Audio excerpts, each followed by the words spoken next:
He said, "No one's going to care. They're all too busy waving flags." And that's when I knew. My own blood was stealing from the dead. It was July 3rd, one day before the parade. The air already smelled like gunpowder and grilled hot dogs.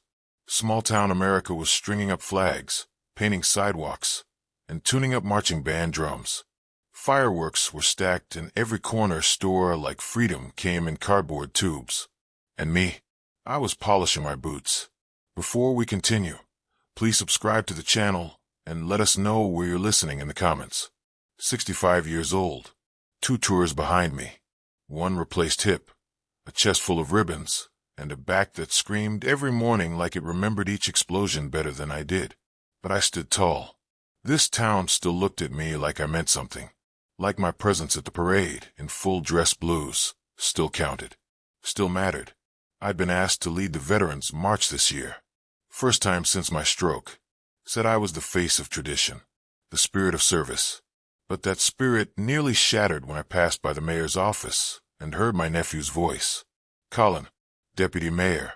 Young, polished, slicker than an oil spill on marble. Always had a fresh suit, white teeth, expensive cologne, and an answer too fast to be honest. I wasn't trying to eavesdrop, but the door was cracked. And when you've been trained to hear whispers through jungle heat and urban rubble, your ears don't forget. The reorganization buys us time, Colin was saying. The veterans won't ask questions. Most of them don't even check the paperwork. Another voice, unfamiliar, clipped. What about the fund?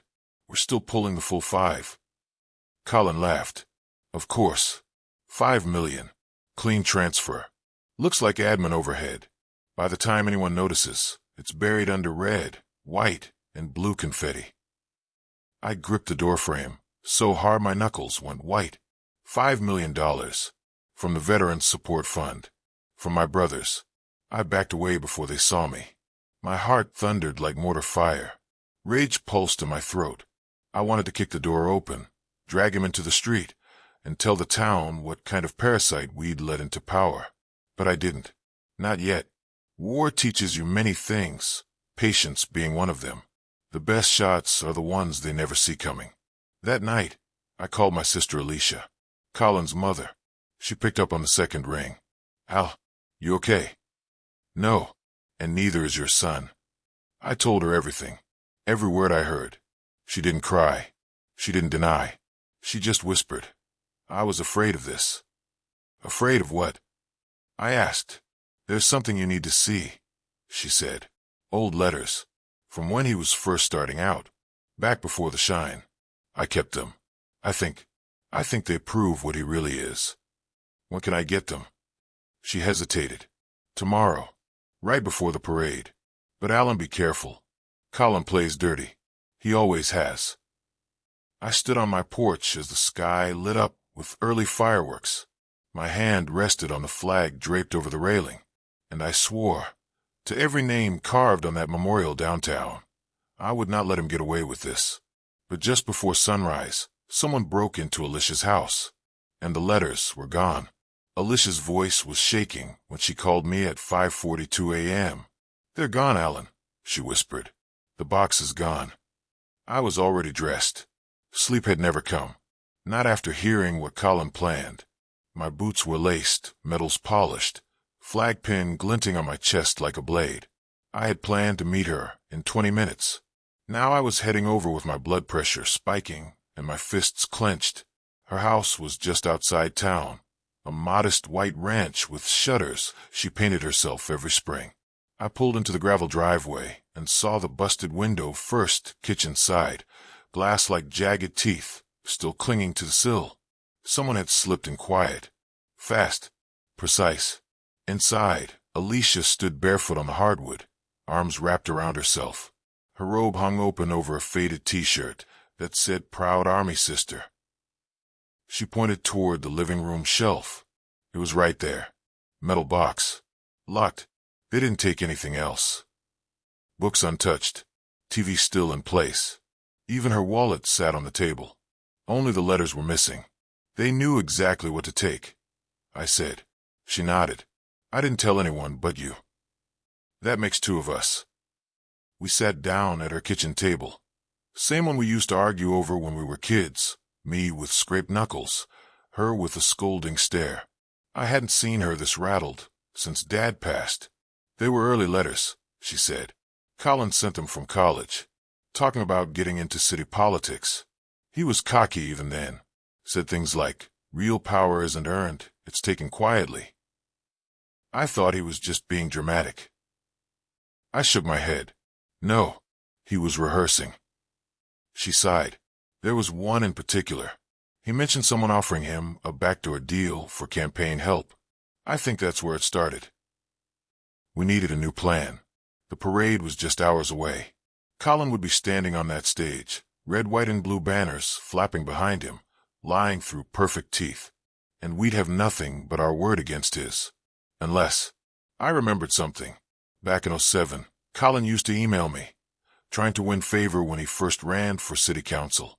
One of those emails mentioned veterans fund reform and flexible appropriations. It sounded like jargon back then, but now, it sounded like a blueprint. I need to get to my storage unit, I told Alicia. I might have something digital. She looked up. You kept his emails? I kept everything. I was a soldier. We don't throw away intel. She smiled weakly. You think you can stop him? I stood and grabbed my jacket. I'm not trying to stop him. I'm trying to bury him. But as I walked back to my truck, I spotted a dark sedan idling across the street. Windows tinted. No plates. I turned, and it pulled off slow. Inside my glove box, the envelope with Colin's old printouts was gone. Someone had been inside my truck. That envelope wasn't just paper. It was leverage, memory, and now it was gone. I stood beside my truck, fists clenched so tight my knuckles went bone white. That dark sedan hadn't been loitering. It was watching, waiting, and now I knew why. Someone got in. Quiet, professional. No broken locks. No alarm. Just gone. Whoever was backing Colin wasn't playing politics anymore. They were playing war. I drove straight to the storage unit. Back roads, no phone calls.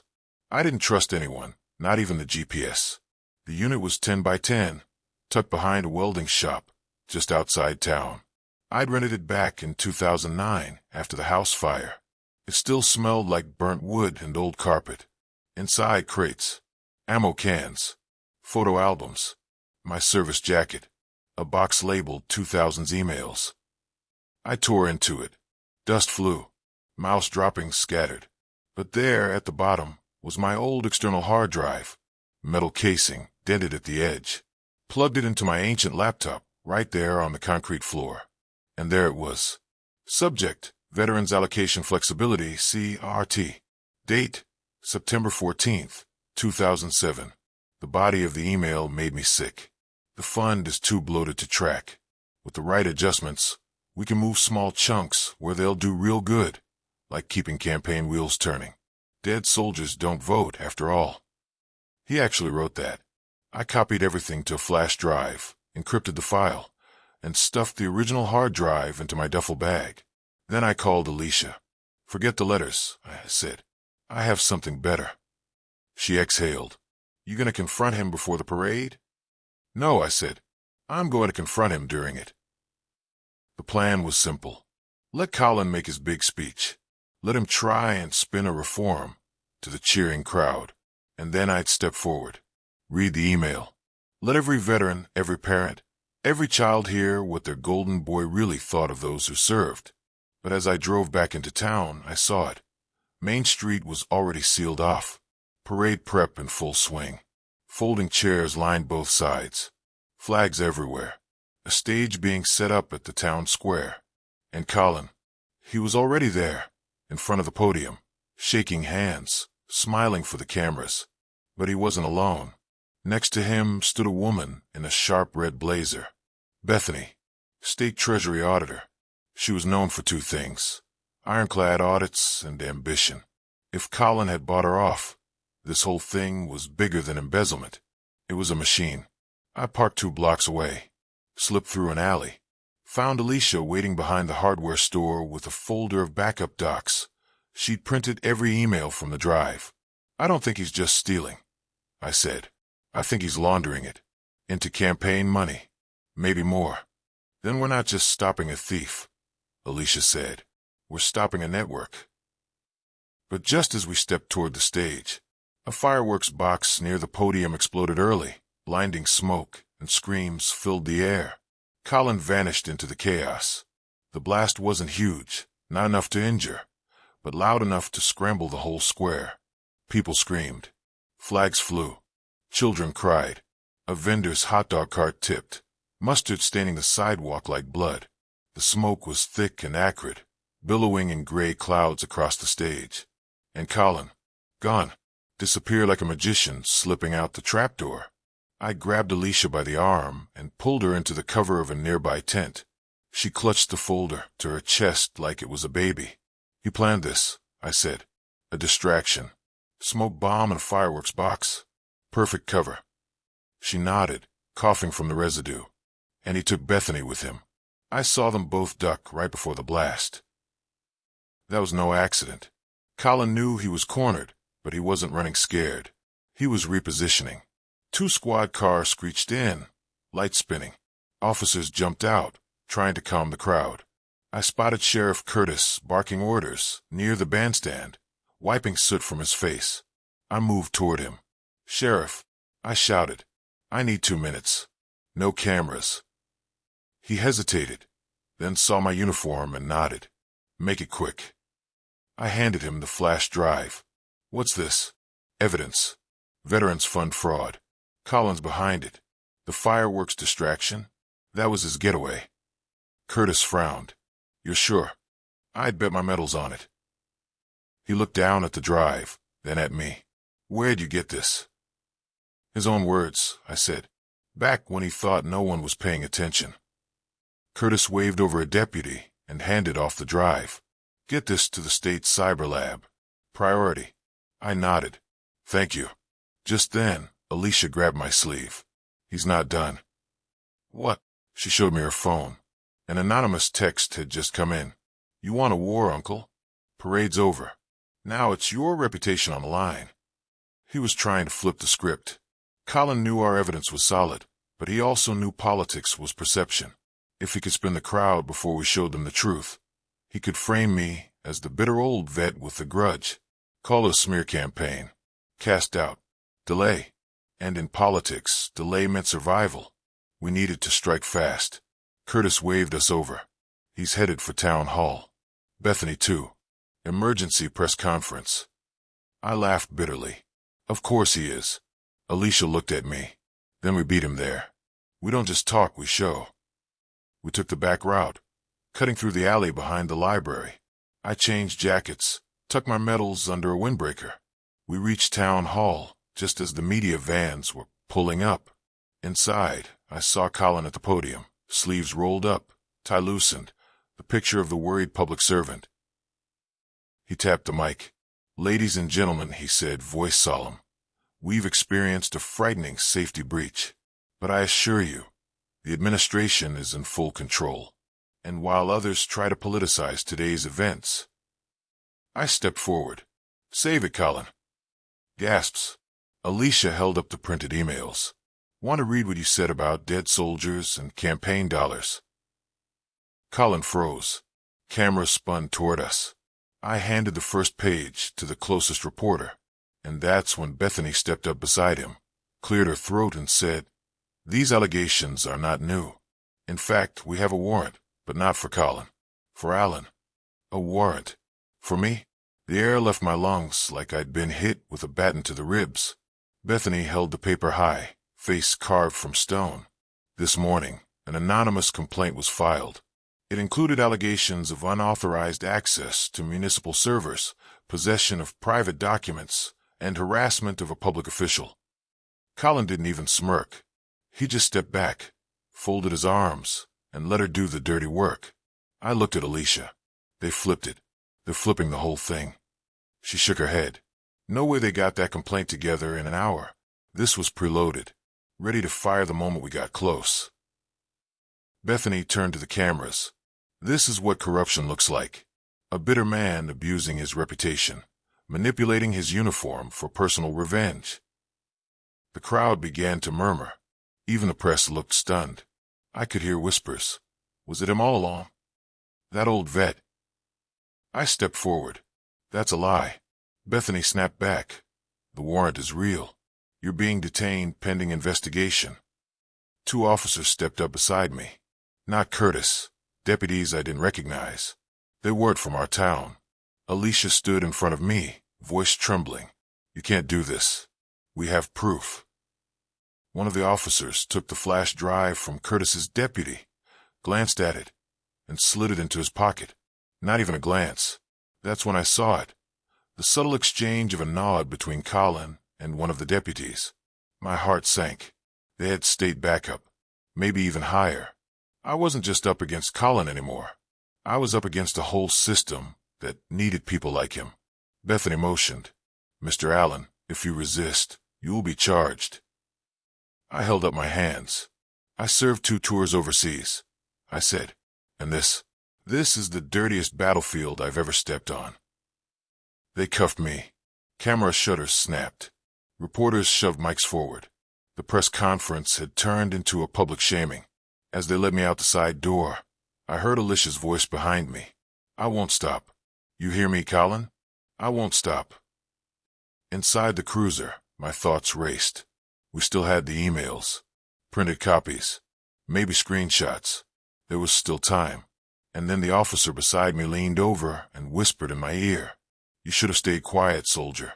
You're not getting out of this one. They put me in holding. Small concrete room. No windows. No clock. Just the buzz of fluorescent light overhead and the echo of injustice bouncing off the walls. The cuffs left red marks on my wrists.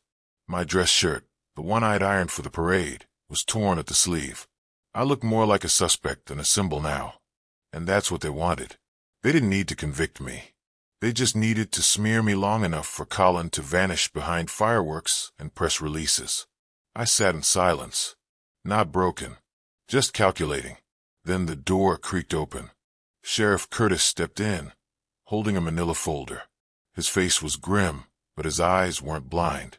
I had no idea they were bringing state boys, he said.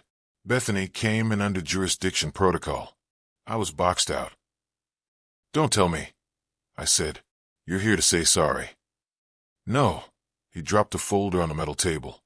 I'm here to give you one shot. Inside the folder were copies. Not the flash drive, that was gone, but copies. Alicia had scanned every email, every timestamp, and sent them to Curtis directly, just in case. I stared at them. There it was again. The same line. Dead soldiers don't vote. Redirect the funds. Curtis leaned in.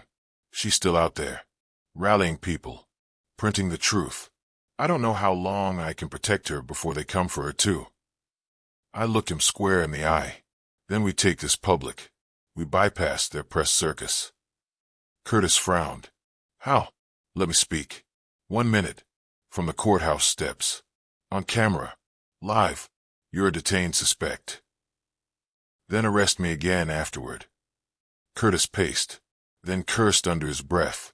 You've got 1 shot. And 1 minute. I'll clear the media lane. After that, I'm out of rope. 10 minutes later, they walked me out not free, but not silenced either. News crews were still there. Colin was gone. Bethany was unavailable. But the microphones were still hot. I stepped up. My name is Allen, I said. Veteran, brother, citizen, and until 10 minutes ago, the target of a political frame-up by the man you call your deputy mayor. A hush fell. Cameras locked in. He stole from veterans, used our graves for gold, and tried to pin the truth on me. But I've got the words. His words. Right here. I held up the letter, and then a hand grabbed my arm. It was Bethany, and behind her a federal badge. You're coming with us. Now, the badge was real. The grip on my arm was firm, and Bethany's face, still unreadable, still cold. They didn't cuff me this time, but they didn't say a word either. They walked me past the cameras, past Curtis, past Alicia, who screamed my name until her voice cracked, and into a black SUV with government plates. No one said where we were going. Not a word during the drive. I stared out the window, watching Independence Day banners flap in the wind, wondering how many more parades would be built on silence. We pulled into a nondescript federal building 5 miles outside of town. Glass front, gray stone, no flag, no welcome. Bethany finally spoke as we entered a steel-doored conference room. "Sit." I sat. She closed the door and locked it. For a second, I thought she was going to throw another charge at me. Instead, she reached into her briefcase and slid a file across the table. "Everything you said," she whispered, "is true." My pulse kicked. "What?" "I've been investigating Colin for months. The fund, the shell accounts. But I had no proof. No paper trail that stuck. Until you went public." I stared at her. "Then why the hell frame me? Parade me in cuffs?" She looked down. "Because if I didn't play along, I'd get iced out too. My offices watched. Phones tapped. I needed you to force it into daylight." I leaned back. "So you used me?" "I protected you," she countered. "That warrant, fake, issued through a dummy protocol to get you into custody and out of Colin's reach." My jaw clenched. "You could have told me." She shrugged. "You would have punched me." "Fair." I opened the file. Bank accounts, names, dates, transfers, offshore laundering. Some of it in my name, as Alicia warned, but now with forensic audit proof that Colin forged every inch. "Why now?" I asked. "Why help me now?" Bethany stood. "Because Colin's going bigger. He's planning a state-level run. If he gets traction, he'll have immunity before we ever file." She tossed a burner phone on the table. "Press conference. Tonight. You, Alicia, Sheriff Curtis.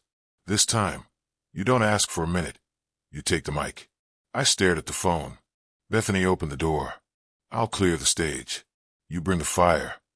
As I stepped into the hallway, I asked, "And what about you?" She smirked. "Let's just say, I prefer justice over job security." An hour later, I met Alicia and Curtis outside the county courthouse. The crowd was already gathering again. This time not for fireworks. For truth. Curtis nodded. "You got one shot." I looked up at the flag overhead. "No," I said. "This time, I'm making it count." But just as I reached the mic, a voice behind me growled, "Dash, you say one word, and your sister disappears." I didn't have to turn around to know who it was. Colin. His voice hadn't changed since he was 16. Still smooth, still poisonous. Only now, it wasn't rebellion in his tone. It was command. Calculation. "You say one word," he whispered again, closer. "And Alicia disappears. Quietly. No headlines. No parade." I turned slowly. He was smiling. That same politician's smile. Crisp suit. Flag pin. Empty soul. "You don't have the guts," I said.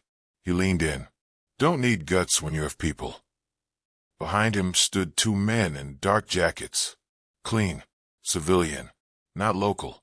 "Alicia walks free," he said. "If you walk away, you say the wrong thing, and the fund won't be the only thing we bury." I saw Alicia in the crowd. She was holding the binder. Her hand trembled, but she stood tall. She didn't know. Not yet. Bethany was near the courthouse doors, watching. She saw Colin too. Saw the goons. Her expression didn't change, but she slowly raised her phone. Live feed. Every second counted. I looked at Curtis. "Stay close to her." He nodded, no questions asked. I turned back to the mic. Colin was still behind me, but further now, like he expected fear to do the work. I looked out at the crowd, and I remembered Baghdad, the broken schoolhouse we secured in '03. We stood on rubble with rifles in our hands and translators at our side. We spoke not for power, but for peace. This wasn't so different. I tapped the mic. "My name is Alan," I said again. "Veteran. American. Brother." The crowd leaned in. "I've served in battle. Buried friends. Watched leaders lie. But I never thought I'd face my worst betrayal on my own soil for my own blood." Colin took one step forward. I raised the binder. These are the real documents. Proof of stolen funds. Falsified accounts. A city official who looked at veterans' graves and saw dollar signs. Gasps. Flashes. Colin started moving. Fast. I was warned not to speak. I said louder. Threatened. Promised silence for safety. But I didn't fight overseas, just to be bullied in my own backyard. Bethany walked forward, holding her phone up. It's all live. Colin froze. Alicia stepped up beside me, eyes locked on her son. You want to threaten me? She called.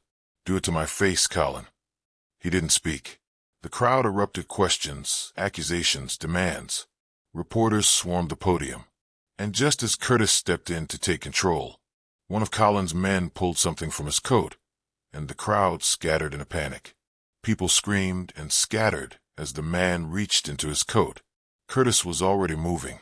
So was I. For heartbeat, everything slowed. The panic, the breath, the rush of blood in my ears. My instincts kicked in. 30 years old again, every muscle screaming for action. The man pulled out. A flare.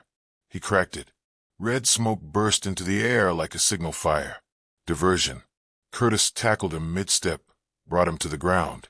Alicia ducked behind the podium, clutching the binder to her chest.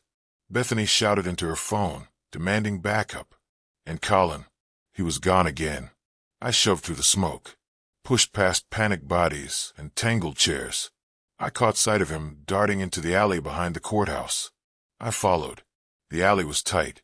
Brick walls, chain-link fences, dumpsters, and the acrid sting of the flare still hanging in the air. Colin was fast, but I was fueled by fury. Colin, I shouted. He turned, cornered, breathing hard. You're finished, I said. He held up both hands. It's not what you think. Then tell me. I snapped. What is it? Patriotism? Justice? You stole from your own. From me. From Mom. He shook his head. You don't get it, Uncle. The fund was dead money, sitting in bureaucratic limbo. I was going to use it to build something real. A legacy. Hospitals. Infrastructure. A future. You were going to launder it, I said, and leave veterans cold. No one cares about them anymore, he hissed. Old men and old medals don't win elections. I stepped closer. They win wars. You ever think about that? Who gave you the freedom to steal in the first place? He reached for something in his pocket. I didn't wait. I slammed him into the wall, wrenched his arm back, and yanked the item from his coat or phone. Still recording. You were going to spin this too. I growled. He didn't answer. Curtis appeared behind me, gun drawn. Step back, Alan. We've got it. I did. Curtis cuffed him. Read the charges. The whole alley echoed with Colin's rights as they were stripped from his mouth. The moment he was loaded into the squad car, I felt the weight drop from my chest. I walked back to the square. The smoke had cleared. Bethany had the flare guy in custody. The crowd was shaken, but watching, waiting. I climbed back onto the stage. Alicia joined me, face pale but proud. Where were we? I asked into the mic. People laughed, applauded, cried. I opened the binder again, this time with no fear. Curtis stepped forward. I just got off the call, he said. State justice is taking it. Colin's being indicted. Federal charges pending. And Bethany Dash, he looked at her. She's helping clean house. Alicia gripped my hand. We did it. I looked out over the flags. The people. The families with folded chairs and paper flags and tear-stained cheeks. And then Bethany stepped onto the stage, holding a new document. There's one more account we didn't know about, she said. And it's in your name, Alan. The words hit harder than any accusation yet. In my name? I asked. Bethany nodded, flipping open the file she held. Account opened 7 years ago. Domestic bank. Multiple deposits. All traced back to a shell company registered to 1 Alan R. Whitmore. That was my name. My full name. I felt the world tilt beneath my boots. Curtis stepped in. You saying he took money? Bethany shook her head. I'm saying someone made it look like he did. If I hadn't dug deeper, the trail would have ended here, with Alan framed as the inside man who blew the whistle to cover his own tail. Alicia gasped. That's why Colin didn't run. He thought he'd already buried you. Bethany handed me a printout. It was all there, bank routing numbers, addresses, initials, and one forged signature that almost matched mine. Almost. Except I signed with a straight cross on the T. Whoever did this curled it. Sloppy. Too confident. I looked at Curtis. Can we seize it? He nodded. Already started the paperwork. Bethany tapped the file. And when we get access, I'll trace every dollar, every check, every donation Colin funneled through your name. I stared at the document again. That fake signature. That fake Alan. And the thought clawed its way to the surface. This account, I said slowly. The dates. They line up with the building permit for that Veterans Memorial expansion. The one that was announced, but never built. Bethany's eyes narrowed. You're right. That permit was Colin's pet project. Curtis frowned. You saying the money went into this account? I nodded. He made it look like I was skimming from a memorial. Alicia stepped back, hand to her mouth. He used your reputation as cover. Again, the crowd had thinned, but the press stayed. Microphones hovered. Cameras blinked red with attention. I stepped back to the podium. Let me be clear, I said into the mic. I didn't take 1 cent, but someone did, and they wore my name like armor. The weight in my chest grew heavier. This wasn't over. Bethany leaned in. The deeper I go, the worse it gets. Colin had help. A second name just came up on the transfers. Who? I asked. She didn't answer. She pointed. I followed her hand and saw Shannon, Curtis's deputy, quietly slipping out of the crowd and into an unmarked car. Shannon, Curtis's right hand, the deputy everyone trusted, the quiet one who never made waves. And now she was slipping away in an unmarked car. Bethany snapped into action. We need eyes on her now. Curtis was already barking into his radio, the look on his face like someone had kicked him straight in the gut. Shannon, no way. She's listed as a secondary signatory, Bethany said, on 3 different transfers linked to the fake Veterans Memorial expansion. All roads lead through her. Alicia leaned in. How long has she been covering for Colin? Bethany answered. Long enough to learn how to hide a paper trail.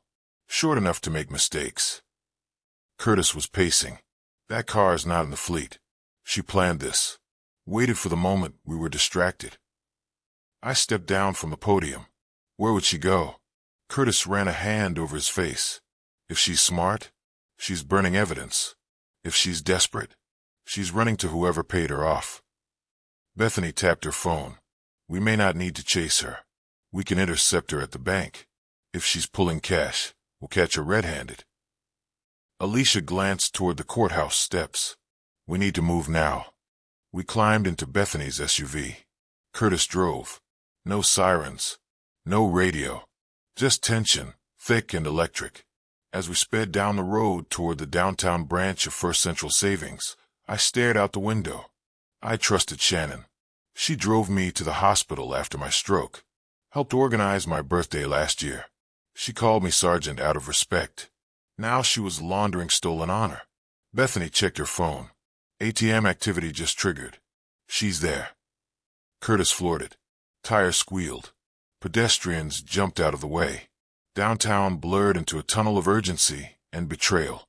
We skidded into the lot. There she was, standing at the outdoor ATM, head down, backpack slung over one shoulder. Glancing around, I stepped out first. Shannon. She froze. Looked up. Face blank. Curtis climbed out behind me. Tell me this isn't real. She didn't answer. Bethany moved in from the side, already recording. I have records, she said. I have names, transfers, forged logins. Shannon exhaled slowly. I didn't do it for the money, she said. I did it because no one ever listens until you make them. Curtis shook his head. You were family. She dropped the backpack and smiled. You think Colin was the top, she said. He was just a warm-up. Shannon's smile didn't fade as Curtis cuffed her. You're making a mistake, he said quietly. almost pleading. No, she replied. You made it years ago when you thought justice stopped at a badge. Bethany pulled the backpack open. Inside, burner phones, envelopes of cash, and a manila folder with a seal that wasn't local. I recognized it. Department of Urban Development, state level. Bethany's eyes went wide. This goes higher. She's been moving money upward. Shannon leaned against the squad car, like she'd already accepted her fate. You think Colin was clever? He was greedy. He thought small. But the people behind this? They think big. Infrastructure. Grants. Federal development money. Veterans funds are just the starter.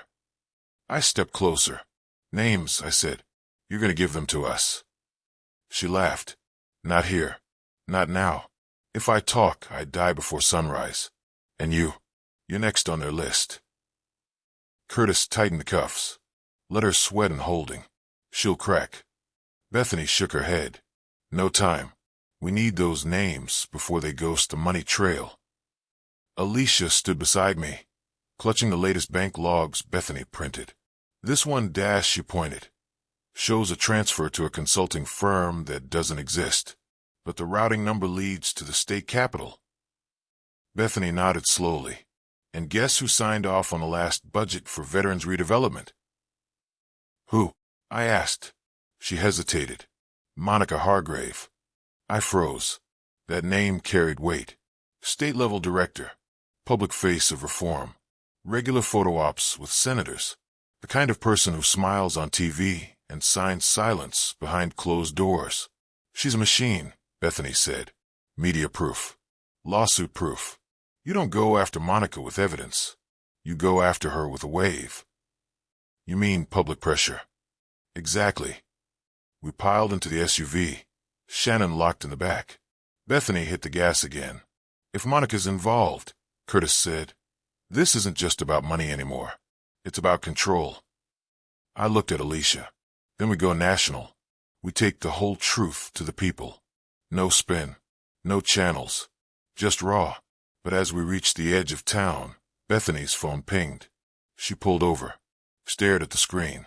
Her jaw clenched. What is it? I asked. She turned the phone toward me.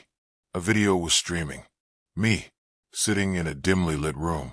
My voice distorted. I knew about the fund. I took my share.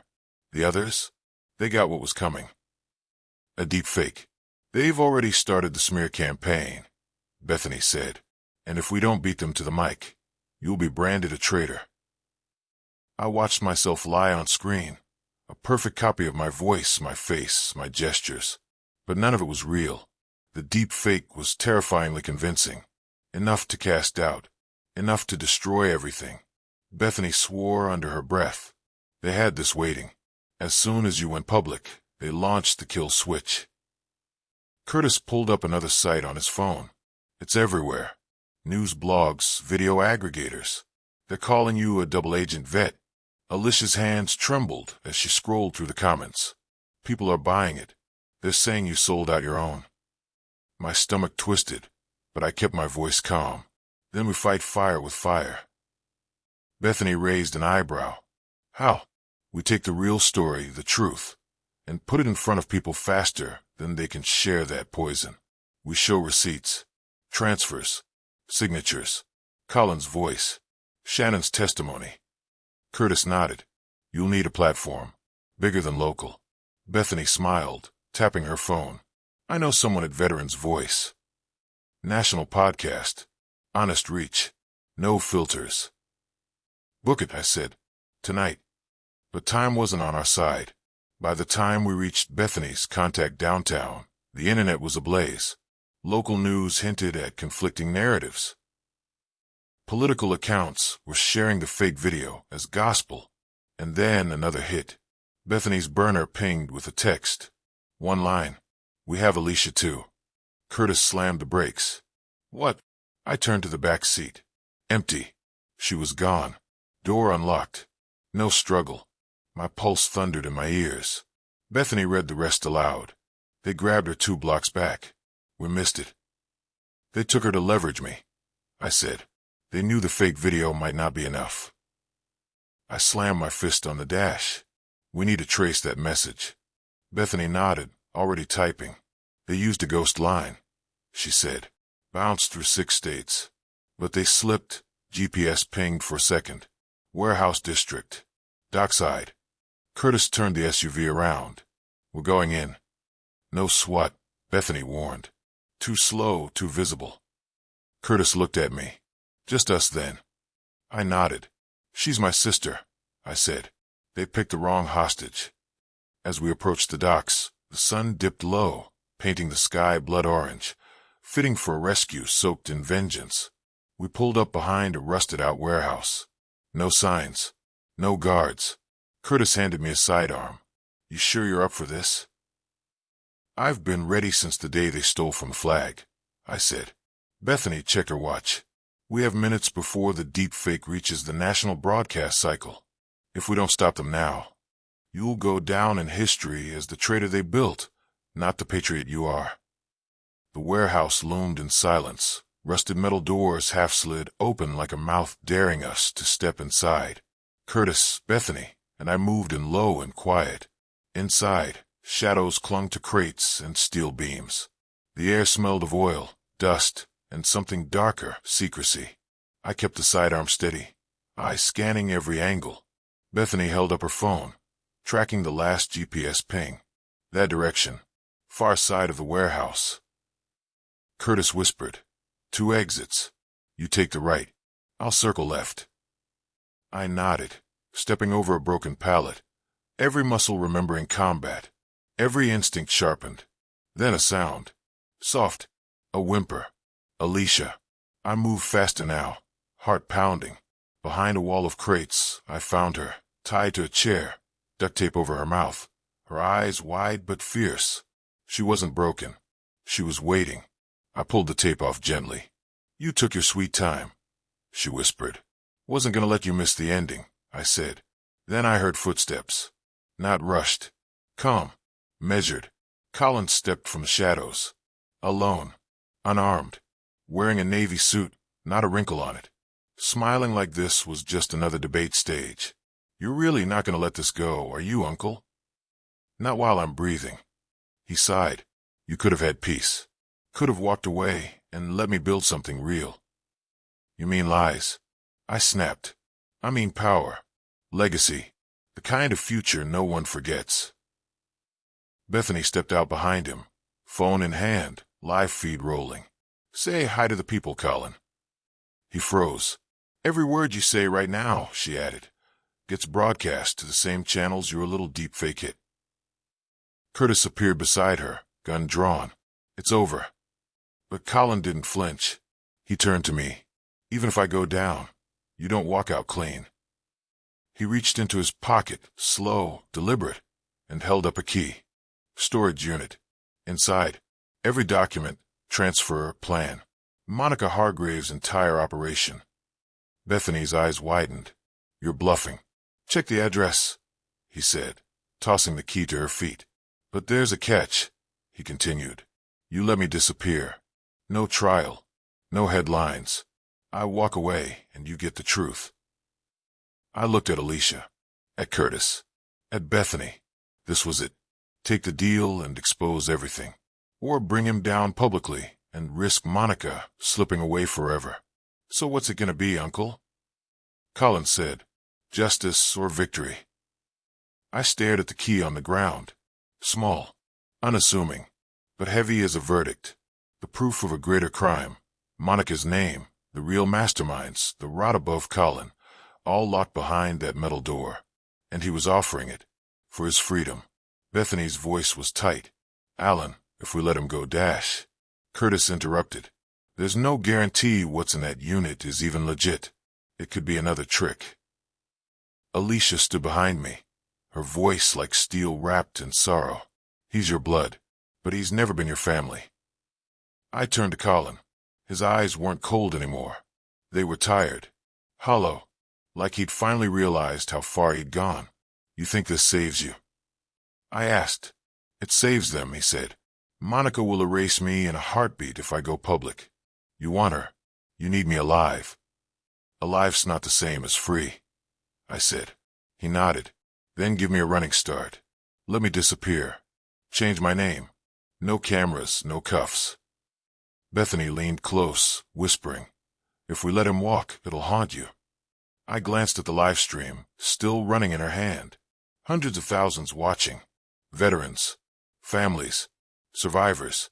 They weren't here for a deal. They were here for truth. And suddenly I saw it. The way out. The only way. I looked back at Colin. "You'll give me the key?" "Yes. All the documents are real. They'll bury Monica. I promise." I bent down, picked up the key, held it high for the camera. "This," I said to the crowd, "is the evidence they never wanted you to see. The final piece of the machine behind this fraud. The monster behind the curtain." Colin's smile returned, until I turned to Curtis. "And I'm still pressing charges."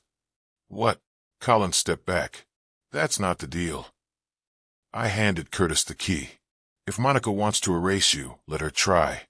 But you'll face the jury first." Curtis moved fast, clicked the cuffs back on Colin's wrists. Bethany ended the stream. Colin stared at me, venom back in his voice. "You think you won?" "No," I said. "We did." Curtis dragged him out the warehouse door. Bethany turned to me. "If what's in that storage unit is real, it'll take her down," I said. "We'll burn the whole rotten ladder." Alicia gripped my arm. "Then let's go get it." But when we reached the storage unit and opened it, it was already burning. The flames roared like a monster denied its meal for too long. The storage unit was engulfed, fire licking up the walls, black smoke curling into the sky. The heat slapped us as we pulled up. Curtis slammed the brakes, and we jumped out. "Call it in." Bethany shouted, "We need the fire department now." I ran forward, stopped just short of the blaze. The padlock hung twisted on the ground, cut clean. Someone got here first. Someone who knew exactly what was inside. Alicia grabbed my arm. "It's her. Monica. She's covering her trail." Curtis stared at the flames, jaw locked. We were 20 minutes too late. Bethany looked pale. "Whatever was in there, it's gone." But I didn't move. Not yet.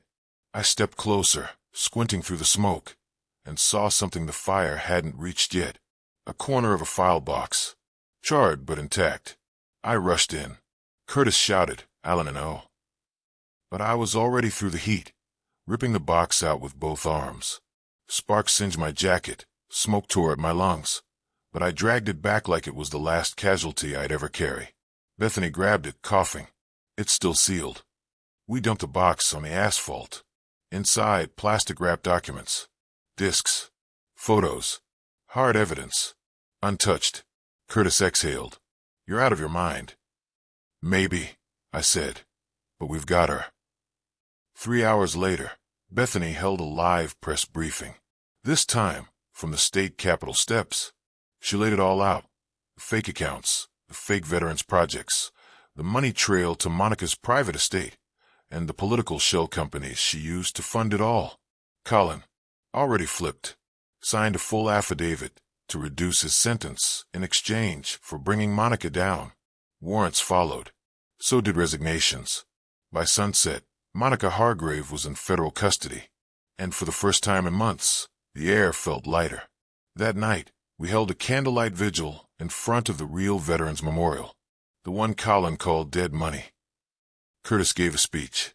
Alicia read a letter from Dad. Bethany stood silent, hands in her pockets, her work finally done. And me, I just looked out over the crowd. Men and women in uniform, Gold Star mothers, kids holding flags. We didn't build a legacy out of money. We built it out of truth. If you like this story, please like this video, subscribe to the channel, and share your impressions of this story in the comments. To listen to the next story, click on the box on the right.